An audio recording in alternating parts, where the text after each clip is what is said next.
जय भीम मित्रांनो, मी धीरज घोडेस्वार राजगृह चॅनलवर तुमचं सहर्ष स्वागत करीत आहो।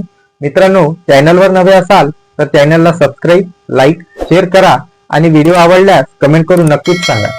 मित्रांनो, बरेच धम्म बांधव व्हिडिओ बघतात मात्र सबस्क्राईब करत नाही। मित्रांनो, आपल्या हक्काचा आंबेडकरी मीडिया उभा राहावा असं ज्यांना ज्यांना वाटतं त्या धम्म बांधवांनी चॅनलला सबस्क्राईब करून सहकार्य करावं। मित्रांनो, आजचा टॉपिक आहे मुझे पढ़े लिखे लोगों ने धोखा दिया, म्हणजेच डॉक्टर बाबासाहेब आंबेडकरांचा शिक्षित लोकांनी कसा विश्वासघात केला तो क्षण।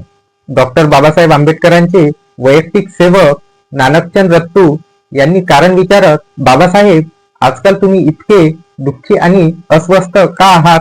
बाबासाहेबांचे उत्तर होते, नानकचंद, तुम्ही दिल्लीत पाहतच आहे, या दिल्लीत 10,000च्या वर कर्मचारी आणि अधिकारी फक्त अनुसूचित जातीचे आहेत, जे काही वर्षापूर्वी शून्य होते।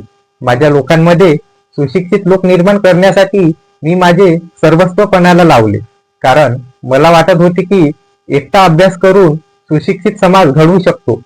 जर हजारो लोक शिक्षित झाले तर या समाजात खूप मोठा बदल होईल। नानकचंद, माझे शरीर मला साथ देत नाही।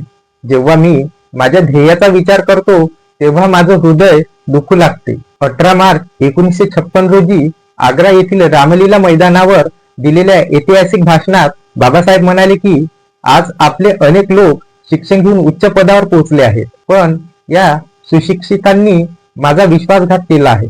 उच्च शिक्षण घेऊन ते समाजसेवा करतील अशी आशा होती, पण पोटाची खळगी भरण्यासाठी लहान मोठ्या लोकांचा जमाव जमलेला दिसतो। माझी विनंती आहे की जे सरकारी सेवेत नोकरीला आहेत त्यांनी आपल्या पगाराचा 20वा भाग म्हणजेच 5% समाजसेवेच्या कामासाठी स्वइच्छेने देणे हे त्यांचे कर्तव्य आहे।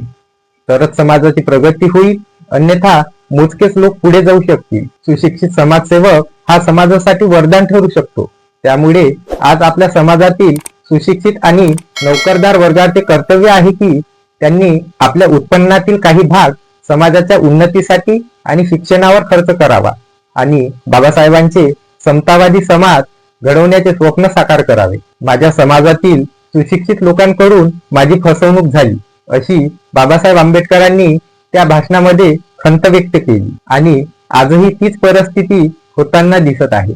समाजातील काही धम्म बांधव शिक्षण घेऊन मोठे मोठे पद तर उपभोगत आहेत, परंतु जेव्हा चळवळीचा विषय येतो तेव्हा तो दूर पडतो। बाबासाहेबांना अपेक्षित असलेला समाज हा शिक्षित असला पाहिजे। कोणत्याही क्षेत्रात तो मागे नसायला हवा। त्याचसोबत तो स्वतःचा उदरनिर्वाह करून समाजासाठीही काही योगदान देणे अनपेक्षित आहे।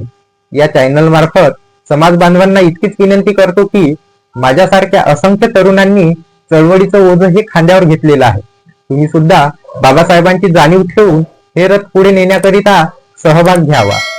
जय भीम।